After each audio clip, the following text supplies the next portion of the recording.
Independent music, the triangle of musicians, fans, and music professionals.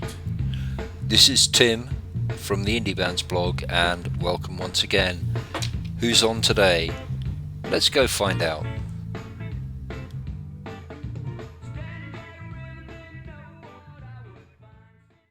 Independent music, indie music tips number 12, talking about touring. This time I'm with Jason Miles of La Fin Absolute du Monde from the USA. Welcome, Jason. Hello, hello. Good to speak to you, and thanks for sparing the time. I know it's extremely early in where you are, and although people can't see because I don't record the webcam, you do look like a guy who's had a busy spell behind you. What have you been up to? Well, I've been touring, of course. We just drove from Little Rock, Arkansas. No, sorry, we just drove from Tulsa, Oklahoma, to Chicago, Illinois, which was about 700 miles. And then we played a show in a great venue in Chicago called Reggie's Joint. And now we are... Well, half of us is sleeping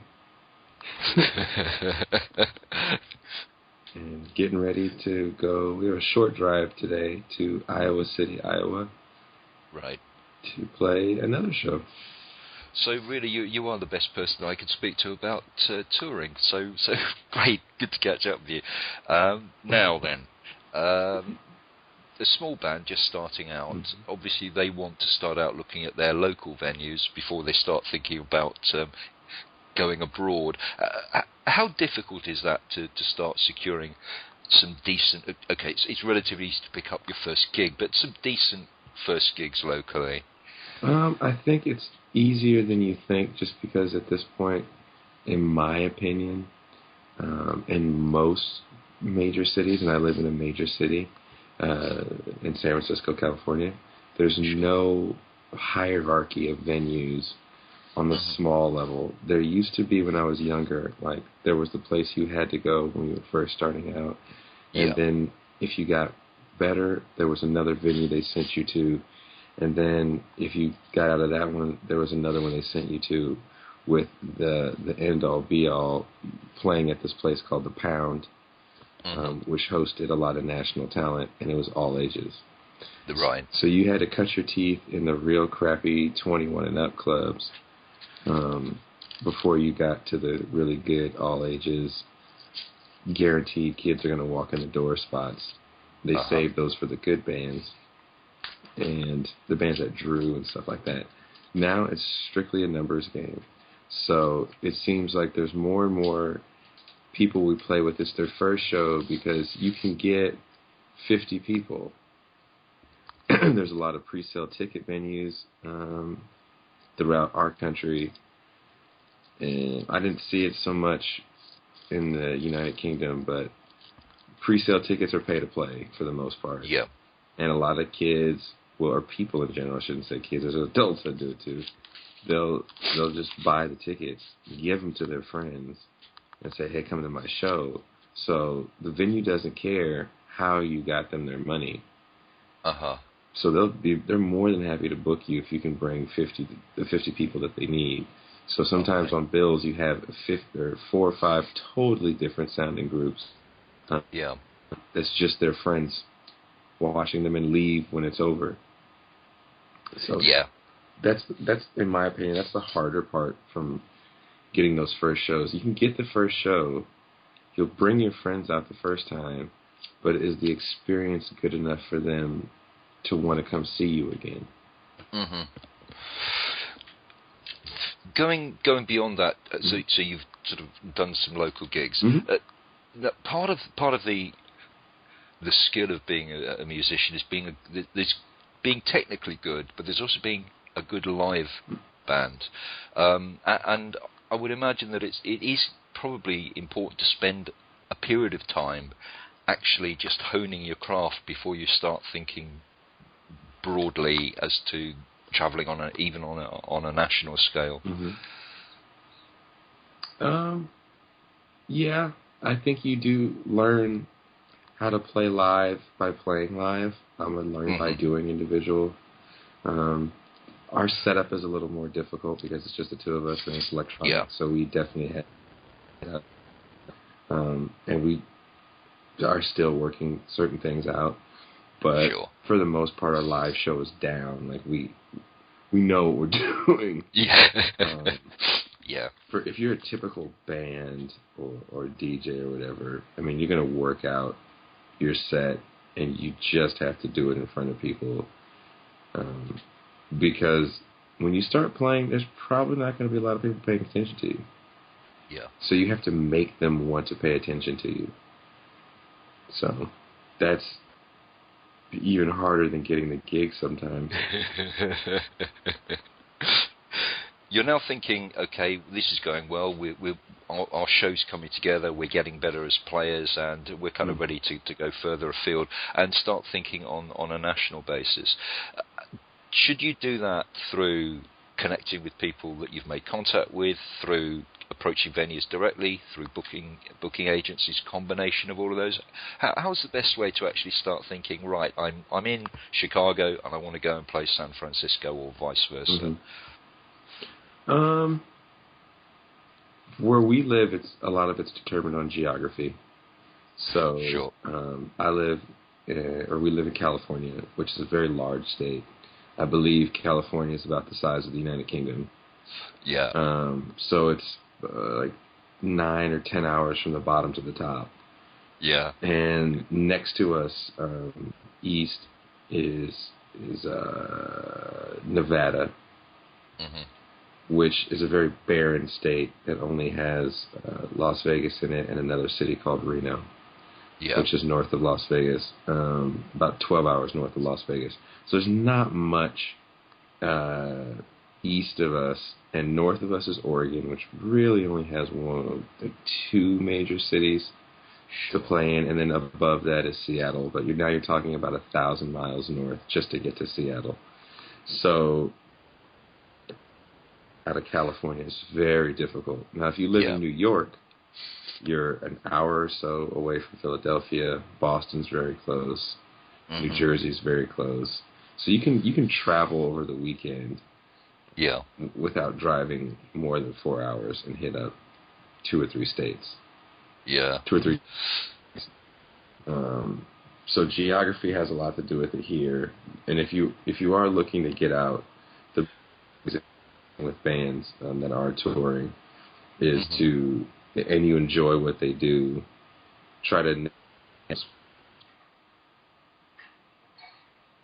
that's the way it used to be done back in the day, in the punk hardcore days. You met people from out of town and you show swap. Yeah. So actually reaching out to bands. What about using a booking agent? That's something that you should probably have a bit of a following for before someone cares enough to book you. Or you have to be doing something that they can really get behind.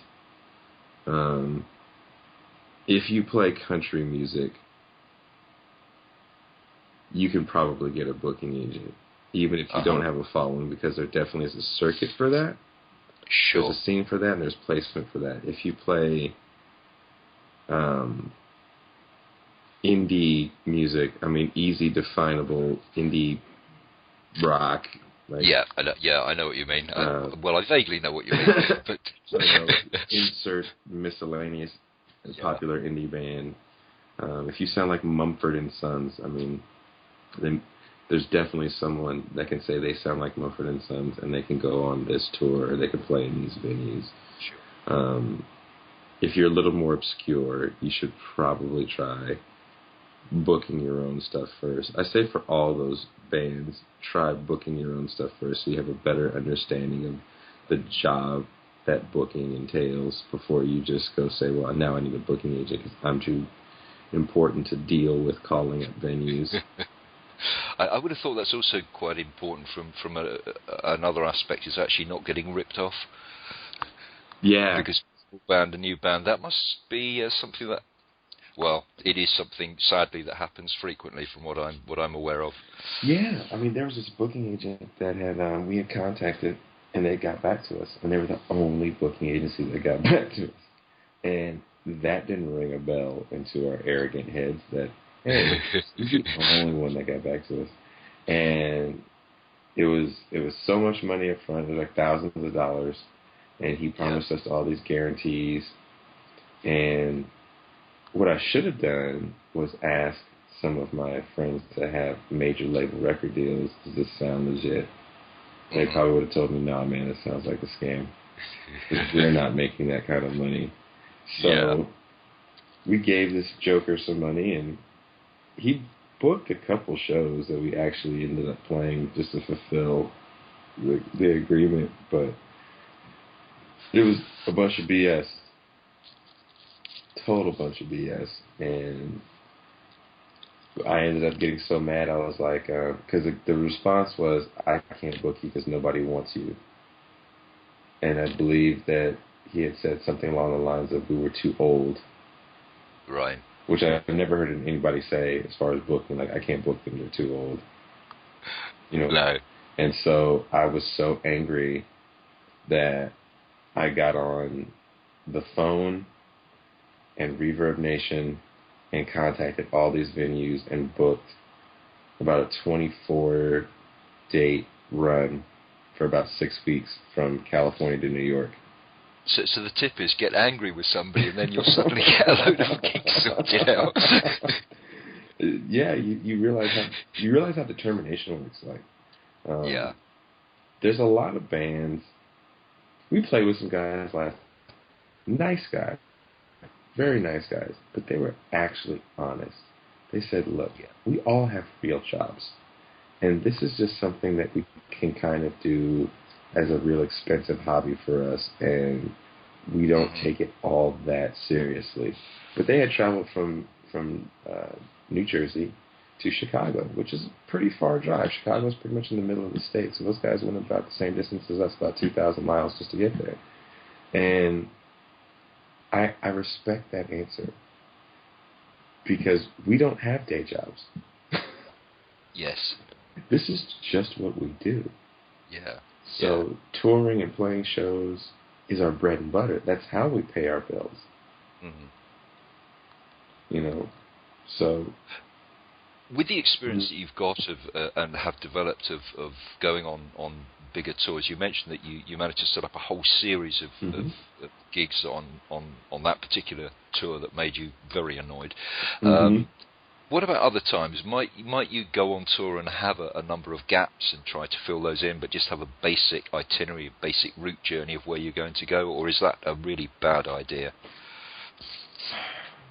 In all honesty, it's what we go out, we have a basic itinerary of where we're going, and then we generally have gaps towards the end. Yeah. And I'll fill those, or our booking agent will fill those. Two heads work better than one. Sure. It's just so hard to book stuff out because there's something called holds. And you're trying to book venues, and they'll tell you, well, you're hold or third hold, which means if these other two people don't show up, we'll book you. But they don't let you know. You know, you have to keep following up. Yeah. So, again, part of it is that you really, there's a lot of work to putting a tour. It's not just actually the physical aspect of the driving and the long distances, but it's actually a lot of graft has to go into securing venues.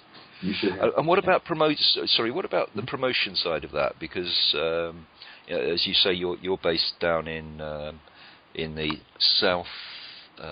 Going to get my compass out southeast of the US, and you're going to play in the southwest, and you're going to go and play in the northeast. How does that? How do you go about, or how does one go about promoting a gig in a venue where a lot of the people will possibly never have heard you? Yeah, never heard you, and that's the hardest way to get shows outside of your local area. Is because no one's ever heard of you. So it is hard to promote, but you have to try to contact all press, bloggers, We have something that's a lot more. You have it there, but you guys don't really use it. We have Craigslist.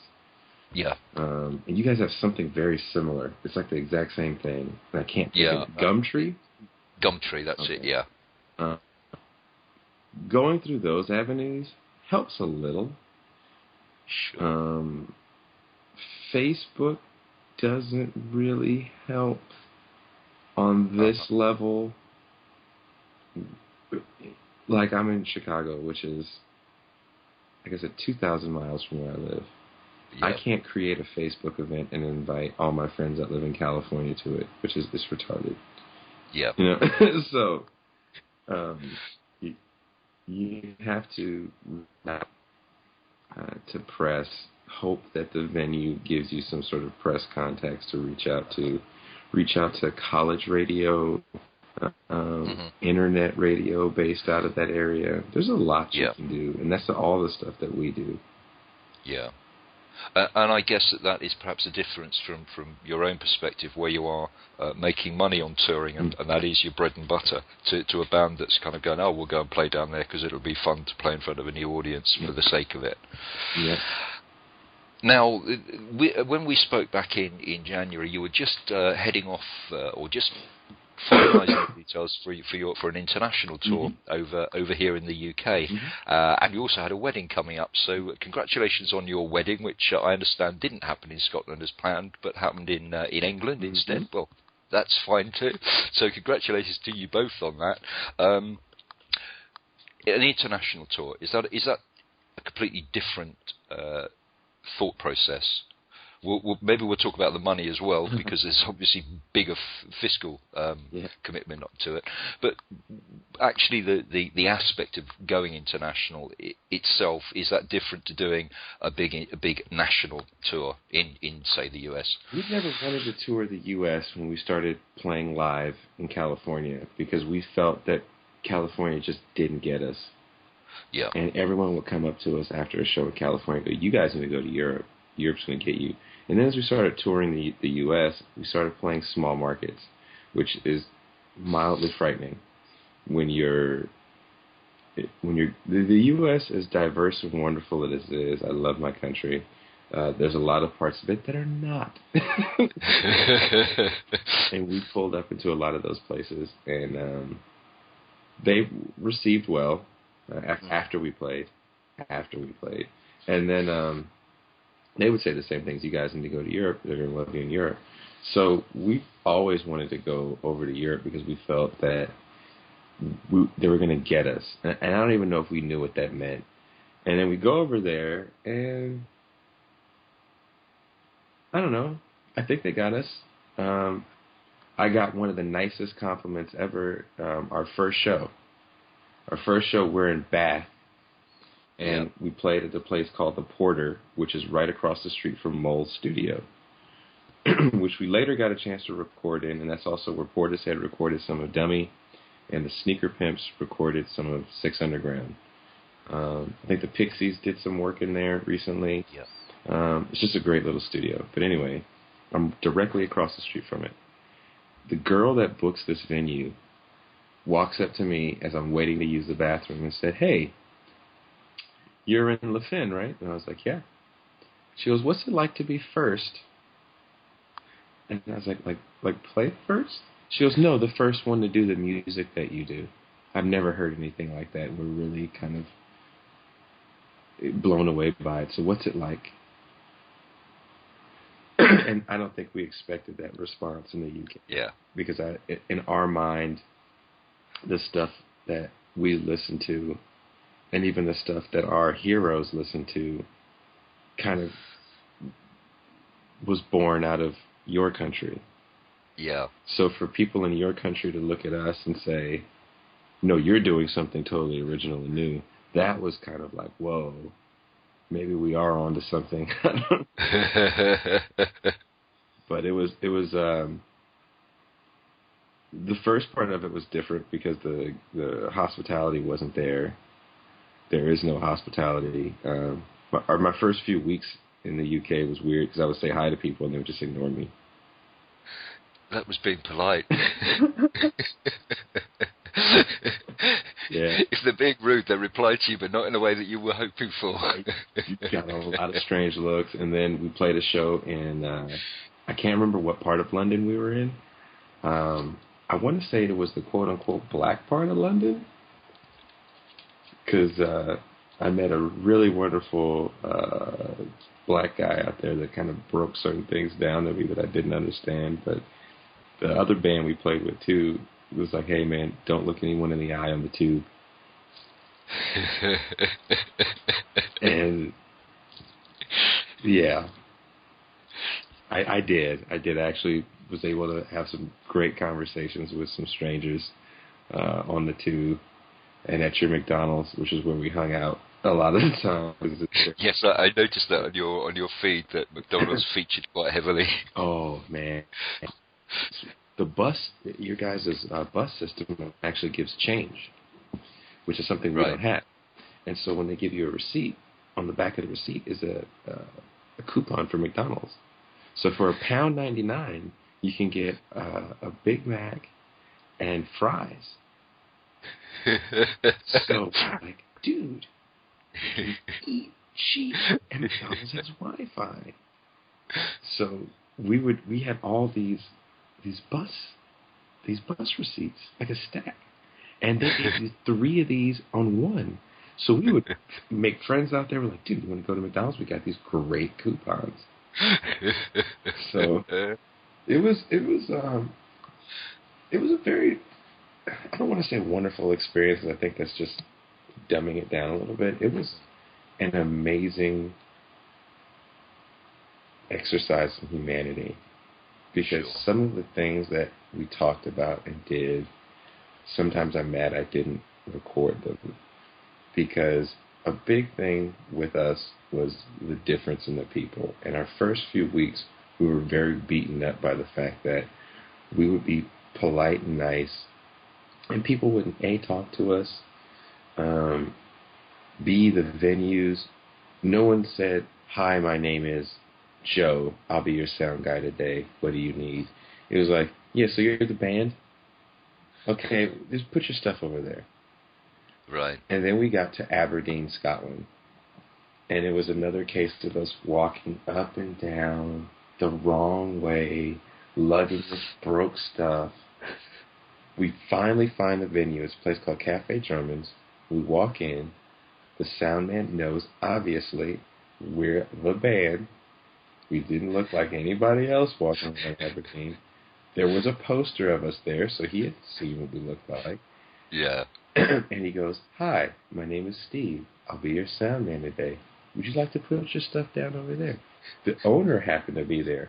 We're getting ready to walk back across the street to spend our last 4 pounds at McDonald's. And the guy goes, are you guys hungry? We say yes. He goes, well, you know, the food here is free, and you get whatever you want. And after that, I felt like the treatment at the venues just went up exponentially, and the people there said wonderful things like, we found out you guys were going to be here, and we've been waiting for this show for the last 2 weeks, and I can't believe I'm actually talking to you and sitting next to you. And it was awesome after that. So part of I suppose part of what you're talking about is that not only is it different country, but also there's very probably an incredibly broad cultural difference as well. Either they really are intrigued by Americans, or they really don't like you. Mm-hmm. And I think you get that more in England than you get in other places. Sure. That whole, like, oh, well, the Americans are stupid. You know, when you start talking to people, when you have an accent like ours, people just assume you're stupid. It's pretty So it's like, hey, well, whatever. We talk a little different. That's fine. Some people want to fight with you. Yeah. Is aside from the fact of the England bit, if you now decide, okay, we want to go up and play in Scandinavia, are there lessons that you would take from that first experience of an international tour that you would apply perhaps differently to how you set up your first international tour?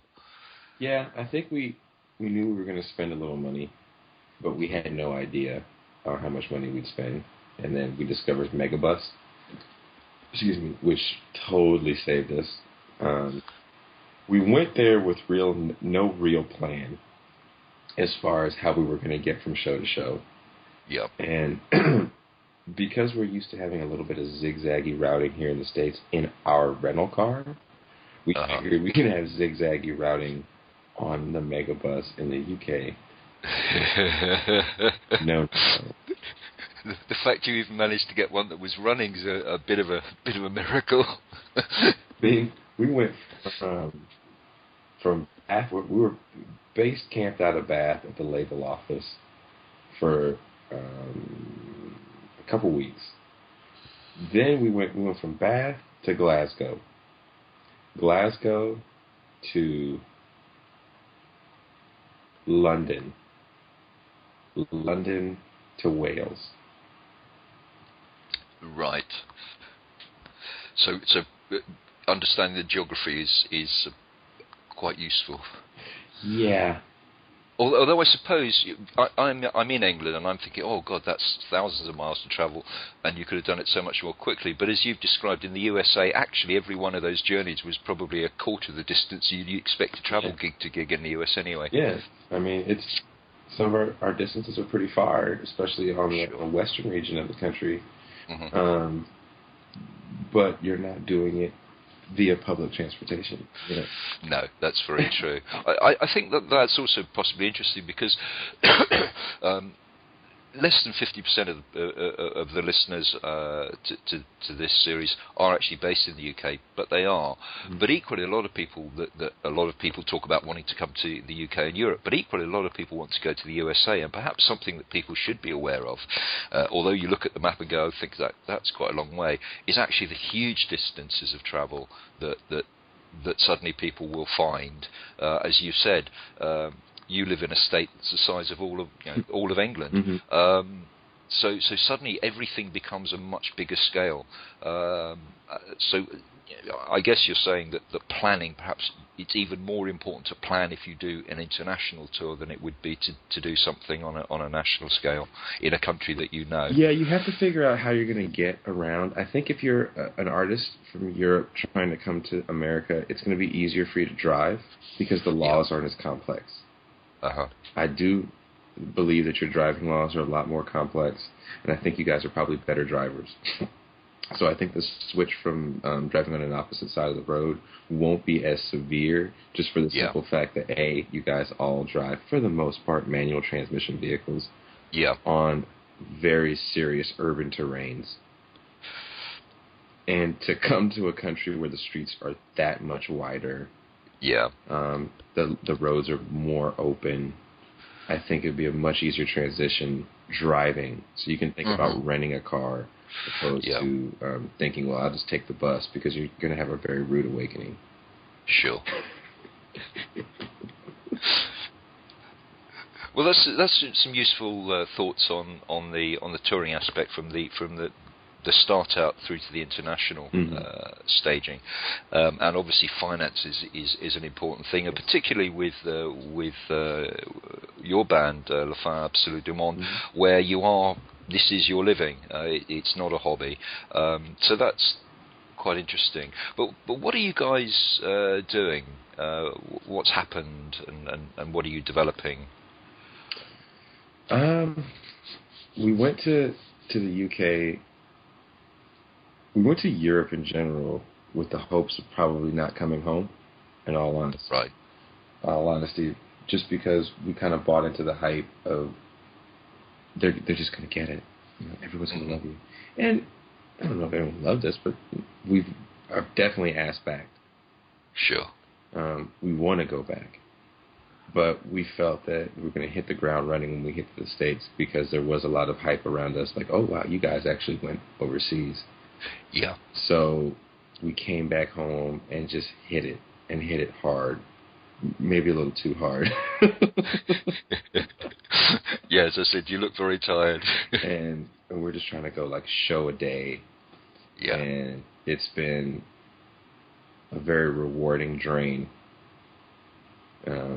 Last night we played in a venue, and you guys have them over there where there's like multiple rooms. So on one side of it is can you hear me? Yes, I can. Yeah. On one side of it, it's a very large room, and the other side of it is a smaller room. And we, of course, played the smaller room. Yeah. The large room had a death metal show. Our room was ska night, which was very funny. The promoter, actually, when she was booking us the show, this is a last-minute add-on, she goes, I have a date you can do, but I think it'd be a horrible fit. I was like, what is it, polka night? She goes, close, it's ska night. So I went over to the metal show there because they said we could, and I'm a hard, heavy music guy, and I walk over there, and the headliner was from France. So I met their merch person. You guys are from France? We actually have a French name. And so he was very intrigued and finished slightly while we were playing. So they walked over and watched the end of our set and dug it, which I thought was cool. Because here we are playing not death metal in the slightest. And they're sitting there going, dude, that was really cool. Yeah. And if you guys are ever in France, let me know, and you can stay at my place. Like, it's just so nice. They were called Gorod from France, some crazy technical death metal band from France. So, again, that gets back into the show swapping thing. You know, even on an international level, we're constantly making these contacts, and to be able to go to these places and show swap with even people like that, it's pretty neat. It's an amazing experience. I know that you as we've talked about, if people see the interview that I did with you guys back in January, that you started off as a duo that didn't really want to perform, and it's all sort of changed for you, and you are now a performance band who's out on the road all the time.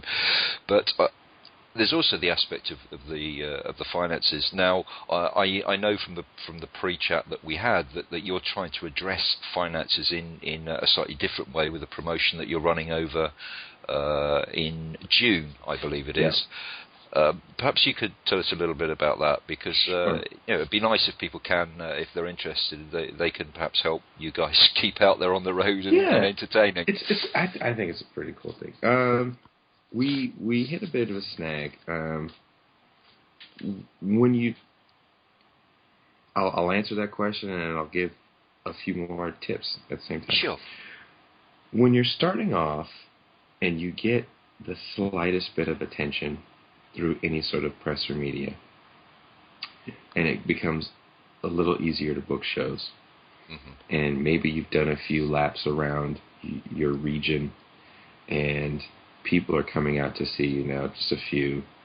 If you don't have the full machine working for you, it becomes a bit of a problem. And when I say the machine, I say the real label machine.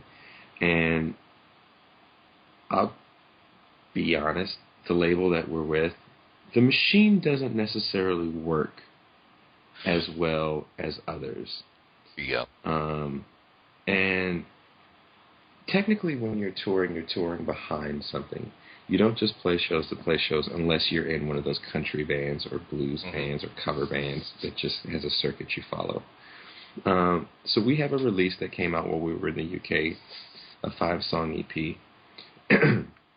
And when you play a show in a market, you're going to, A, sell your music at the show. B, you're going to find the local record store to put your music in. So people that saw the show that didn't have enough money or just wasn't buying it or needed to think about it for a few days or whatever, that they can go find it. That doesn't happen for us. So it's harder to continually generate income with traveling when you don't have all these different spectrums working for you at once. You know, we're the ones pushing iTunes, We're the ones pushing our internet sales. We don't sell merchandise via online.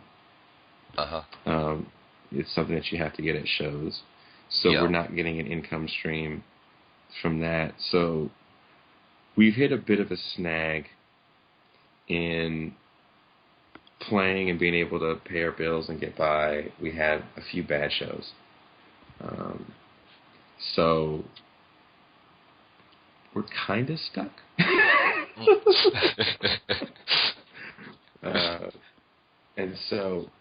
And we don't have, parents we can ask money from. Yeah. So what we were doing was, instead of doing a Kickstarter, because we didn't feel we had like the time to do it, and we needed this stuff kind of instantly, we were going to say, look, for $5, we'll send you the EP that's currently out on iTunes and all the other stuff you can get it on. We'll send it to you personally. The $5 goes right to us, and then we'll send you an extra song with it. Yeah. It hasn't been released yet. For $10, we'll send you the LP that we sell live at shows. Mm-hmm. For $25, you can get a custom-made shirt, the LP. For $40, you get a shirt, the LP, and a thank you EP that consists of 6 songs that will never be released, only to the person that donates the $40 or pays the $40. Right. Okay, so you're using that sort of incentive scheme by Kickstarter, and I'm hoping to have a band on who've just completed a Kickstarter campaign.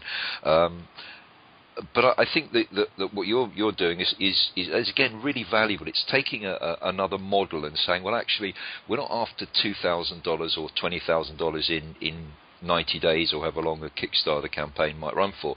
We actually need some money for our fuel tomorrow, so we can do this directly with our fans. Yeah, that's what it is. You try to create, and the interesting thing about Kickstarter, I don't know if you watched the Amanda Palmer TED Talk. No, I didn't, but I'm aware of what Amanda Palmer's done on Kickstarter.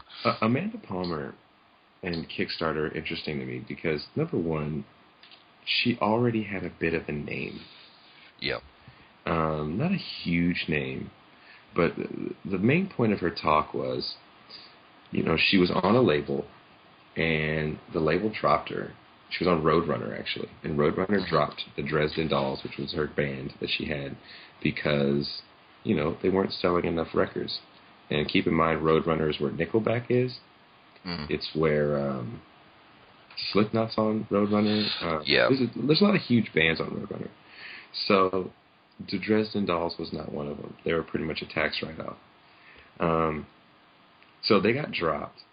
She then went to the 25,000 people that the record label said didn't really matter, and said, hey, I need your help.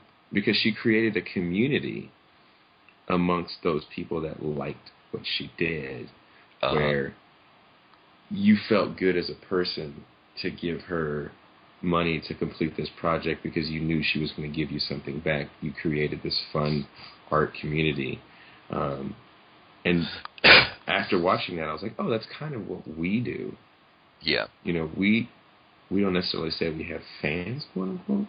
Because I have friends that have fans. I have friends that walk anywhere in the world and people stop them and love them. Yeah. I don't really have that. Don't be put off by London Underground. Not all the world's like London Underground where you don't talk to anybody ever. When people know who I am before I know them, kind of like, whoa, that's weird. But I talk to them and get to know who the hell they are, because I'm still small enough, or we're still small enough where we can actually get to know people on that level. Yeah. And then you create this really awesome community where people are like, you know what? We like what you do. And we like what you stand for, and we don't mind supporting it. Yeah. So I think that's the main thing with the Kickstarter campaigns, is that you get people behind your idea and you don't sell your incentives as much as you say, this is what I'm trying to do if you believe in it. And if you believe in it, I have these incentives for you. Yeah. That's just my take on it. I'm sorry. Sure. Now, with your own project, where are you raising the money for that? Is that on your Facebook page or elsewhere?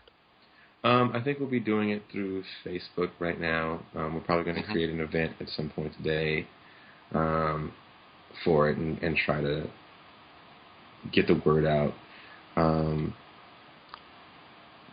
It's something that we've been real leery about for a long time, because as interesting as a thing Kickstarter is, because Kickstarter really has destroyed the need for a lot of bands to look to a label to get your advance money.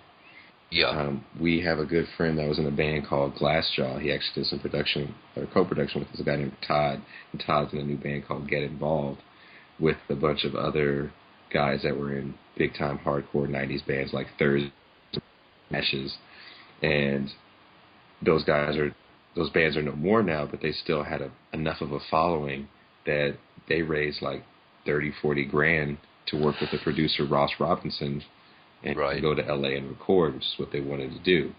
So I think part of what you need is a bit of a name.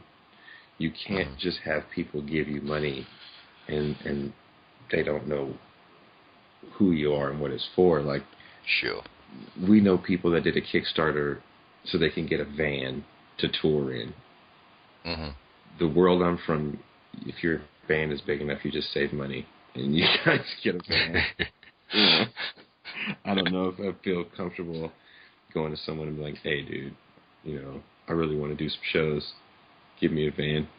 I don't know if I feel comfortable doing that. Yeah, sure. Some people, I've even seen Kickstarters for, hey, I'm a musician. I had to sell all my instruments, and I want to buy new ones. Well, there's something about asking the question, but I have to say I'm kind of with you on that one.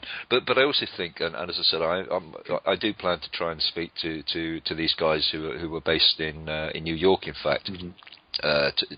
And they did raise their target to get down to tour in Brazil.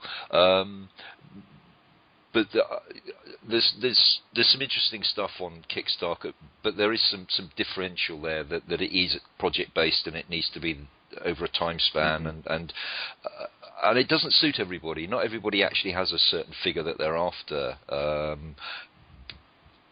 If you manage to raise £1 million through your campaign on Facebook, I'm sure you'll be quite happy and you'll put it to good use.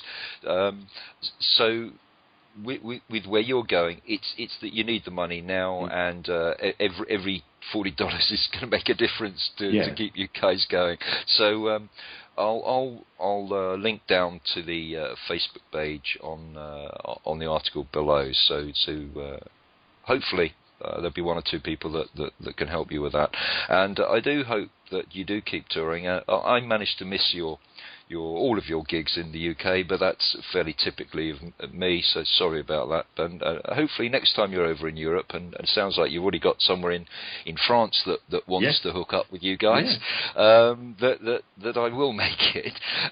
Really appreciate the time that you've given and the thoughts you've given, and I know you won't be going back to bed because you're going to be going off to start this campaign of yours. I'm gonna pack up, and then we're gonna start getting dressed and everything. But can I tell you a real quick funny story about your hood of Camden? Of course. Camden, because that's where you live, right? Camden area. I know Camden well. Yeah. Okay, I thought that was where you were from. Sorry. I'm sorry. So that's quite right. So we get to Camden, and everyone, when we first went to London, they were like, "You guys got to play Camden. Everyone's gonna love you in Camden."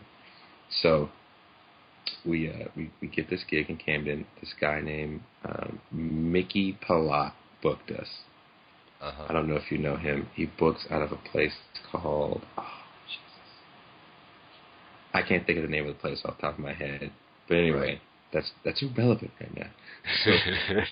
So our first time in London, we literally walked for an hour up and down Buckingham Palace Street, Boulevard, whatever it's called, trying to find the Victoria bus station, because we didn't understand the Victoria train station and the Victoria bus station are two different things. Yeah. Yelling at each other, arguing. It's 6 a.m. We're lugging this. I think that's when the bag really broke, because it was still somewhat rolling at this point. I'm looking forward to the book of the broken wheel on the bag, because I think that would be a great read. So, you don't understand how horrible this was. Finally, this older gentleman is like, oh, no, the bus station is down the street. Right? So we get to the bus station, and we get to the right bus, and we get to Camden. And we walk the wrong way on the street because our phones are turned off. And another thing is, we've become idiots with technology. And in touring the UK, we had to turn our phones off because it's just too expensive to keep them on. So we had to use the maps, and we had to ask people questions. And that's how we got around. So we're in Camden, and we find a record store. There's this really cool punk record store. And I walk in, I say, excuse me, sir, do you know where, is it called The Forge? I think it's called The Forge. I said, do you know where The Forge is in Camden? The guy behind the counter goes, never heard of it. And we obviously have all our gear and guitars and everything. And he's like, I go, well, we're a band, and we're supposed to play there. And he goes, what's your name? I go, Finn Absolute Demon. He goes, never heard of you. And I'm like, oh, Jesus, this guy's a jerk. And he's playing, I think he's playing some Dead Kennedys. Yeah. And I go, you know what? They're from our neighborhood. He goes, you know the Dead Kennedys? I'm like, yes, I'm actually a big fan. And I got to meet Jello Biafra because, again, he's from the Bay Area. And then we started talking about Bay Area punk. And he goes, let me look up this Forge place you're talking about. He looks it up and he goes, apparently you are playing there, and it's across the street. And he goes, do you have any music? I gave him a CD, and he goes, this is awesome. Because the label we're with at the time didn't have CDs for us, and they weren't real keen on pressing them up. They felt that people don't buy CDs. So we were like, well, we need something to give the people at shows or sell the people at shows. So we burnt CDs with more songs than even he put out. And then I took our postage envelopes, and then I cut them, and I screen printed our initials on them. And the guy sees this, he's like, this is so punk rock. He's like, I have to destroy it to listen to it. And he ended up listening to it and liking it, and like sending us an email like, I really, really liked it, and I hope your show went well. So we go to the Forge, which is a nice restaurant, and there's a big wall up, and they say, well, when the show happens, we move the wall. Now, we're used to in America, when you come to a place that has food, bands eat free. They were like, oh, we offer bands a 20% discount. Like, oh, that's cool. So we're there, we're kind of lost, we're waiting. We meet the sound person, who, very nice kid. This kid named Chris Bartholomew, who actually does electronic music. We ended up staying at his house for a few days. We do a great sound check. All the other people start to show up that are playing. We're meeting everybody. Everybody's being nice and cordial and wonderful. And this one girl who was supposed to open the show, and it was all lounge singers, mind you. Right. I'm talking nice dresses, the gloves to the elbows, doing the girl from Ipanema, like lounge singers, and we're not a fan. So anyway, it's a restaurant, venue, fancy, pish-posh vibe. And some of our other friends that lived in London came. They're like, you're in like the pish-posh part of town right now. And we're like, oh God, this is going to be horrible. This is going to be horrible. So anyway, the girl that opened the show, she was good at doing the lounge thing, I guess. And we have everything on stage. We're checking to make sure all the levels are right. Then all of a sudden, and I've never had this happen in my life. I've never seen this happen in my life. The promoter goes, you know what? Remember that girl that went first? We're like, yeah. He goes, well, she's going to do 2 more songs. I was like, why? She already did her thing. No one really cared the first time. So I was in such shock. And I'm like, I'm too far from home to be angry at this point. So we get off stage, and he goes, she's just going to do 2 more songs. We're going to hurry up and get her out of here so you guys can play. Mm-hmm. We go tell our friends, or even our friends are like, I've never heard of that before. You know, I'm asking, like, is this customary here? So anyway, the girl does 2 songs. And usually, if you're going to do a third, the crowd will be like, 1 more song. Yeah. Last night in Chicago, one guy yelled out, 1 more song. We're like, nah, we're not going to do 1 more song. It's just you. And then that French band yelled out, no, we want to hear 1 more too. Do another. So everyone, so we got, fine, we'll do another song. This girl goes, do you guys want to hear another song? No one said a word. No one said yay. No one clapped. The venue was just kind of like, yeah. They're talking amongst themselves. So she does another song. I'm sitting here like, I can't believe I just watched that happen. I can't believe I saw that. And so we had a very, very intense, fiery performance that I was pretty sure that they were going to be very angry at us for. But people dug it. They asked us back, so. Well, there you are. There you go. Again, another experience. Getting angry. It seems to help your career along quite a lot, Jason. Need to have more of that fire and anger in you. Determination. But yeah, I had to tell you that camping story. Yeah. We've talked a bit about your music. Let's hear some of it. Let's finish with Descent into Madness. Thanks a lot for your time, Jason. Thank you again, Tim. Cheers. Have a good one.